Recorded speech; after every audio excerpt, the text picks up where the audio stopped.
আসুন আসুন আসুন। নমস্কার, ভালো আছেন? হ্যাঁ, সবাই ভালো আছে। সব ঠিক আছে তো? মরেছে। স্যার, আপনি এখানে? আপনি ওনাকে চেনেন নাকি? কি বলছেন? স্যার আমার চিনব না? আমার পরিচিত, চেনেন? হ্যাঁ, সামান্য পরিচয় আছে।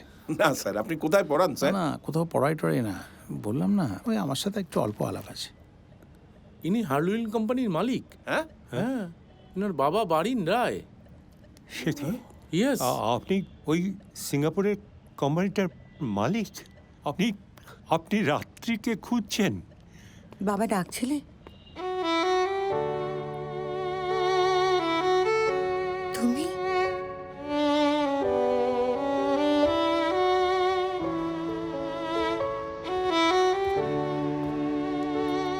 রাত্রি, আমি সত্যি কিন্তু কিছু বুঝতে পারছি না।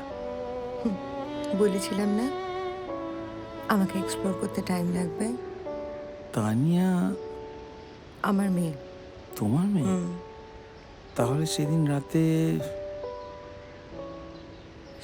রাতে আসলে তোমায় আমি ঠিক জানতাম যে তোমরা দুজন এখানে।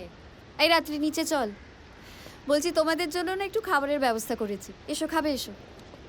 এ মা দেখো তোমাকে তুমি বলে ফেললাম, সরি। না না, আমি সত্যি কিছু খাবো না। ও মা, তাই বললে হয় নাকি? হ্যাঁ, তুমি রাত্রির বন্ধু, আমাদের বাড়িতে প্রথমবার এসেছো, তারপর কাজের বাড়ি। চলো চলো চলো, একটু হলেও কিছু খাবে, চলো এসো। রাত্রি তোর বন্ধুকে নিয়ে আয় তাড়াতাড়ি, এসো। চলো। শোনো রাত্রি, থাক না এসব কথা, আমরা তো কোনো ভুল করিনি। কিন্তু আমার সত্যি সব গুলিয়ে যাচ্ছে। সেদিন রাত্রে তোমাকে যা দেখেছিলাম আর আজ কিছুতেই মেলাতে পারছি না। তানিয়া, এই বিয়েটা আমার নয়, বিয়েটা আমার ছোট বোনের। দেখো, সেদিন রাতে ডেস্টিনি আমাদের মিলিয়েছিল। এক্স্যাক্টলি সেটাই তো বলছি। আজকে ডেস্টিনি আমাদের নতুন করে মিলিয়ে দিল। রাত্রি, তুমি সত্যি কি কিছু বুঝতে পারছো না?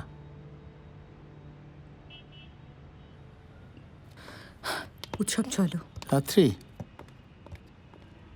আঙ্কেল আঙ্কেল, কি হয়েছে? দাদাই তোমাকে নিয়ে যেতে বললো। তাই? আচ্ছা, তুমি আগে আমার কাছে এসো তো দেখি, এখানে এসো। দাদাই নিয়ে যেতে বললো? কিন্তু তোমার বাবা আসবে না? আমার বাবা পরশু আসবে। চেনো আমার বাবাকে? তোমার বাবাকে তো আমি চিনি না, পরশু আসবে? খুব হই হই করবে, এসেই বলবে, তানি আমাকে ফোন করিসনি কেন? তানি আমার জামা এনে দে, এইসব বলবে। তাহলে তো খুব মজা হবে গো। তুমি কি আমার মায়ের ফ্রেন্ড? অফকোর্স, একদম ফ্রেন্ড। তাহলে তুমি আমারও ফ্রেন্ড। Friend absolutely. ফ্রেন্ড বলবো তোমাকে। নিশ্চয়ই বলবে। Hello friend.